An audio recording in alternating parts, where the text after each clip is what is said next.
we know that the Chinese have secret police stations in the United States. And Canada. It really was big deal in Canada. Yeah. Everything's a bigger deal in Canada. Yeah.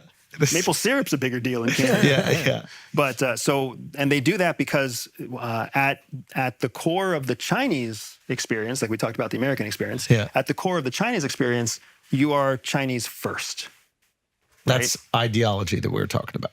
Right. So you have such a close tie to your family and you have such a close tie to the homeland that even if you are a Chinese immigrant, you're still fighting for your family and for the homeland, right? It's still your first loyalty. It doesn't mean it's your first loyalty by like 99-1.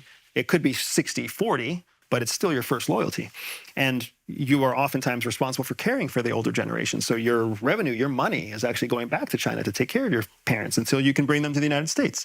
So, which is quite common for immigrants, though. It is. Yeah, I don't think it's a specific idiosyncratic to China. But I think he's juxtaposing it to the U.S.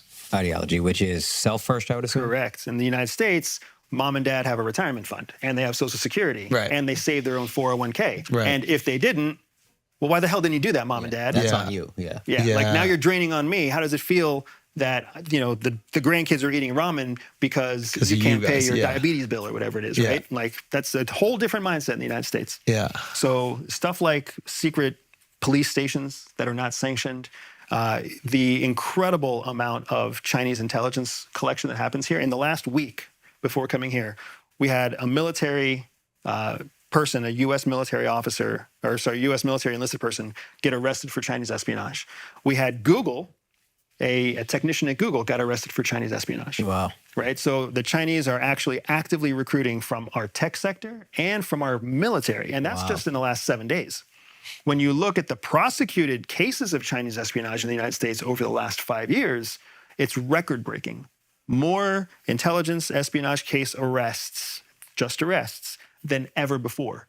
Every time there's an arrest, our rule of thumb is for every one arrest, there's 9 more operations that haven't been caught yet. Whoa. So it gives you an idea of how active the Chinese are against the United States. I don't want to paint the Chinese out to be a bad guy. They're just doing the same shit we do. This is the game. But we're the big dog.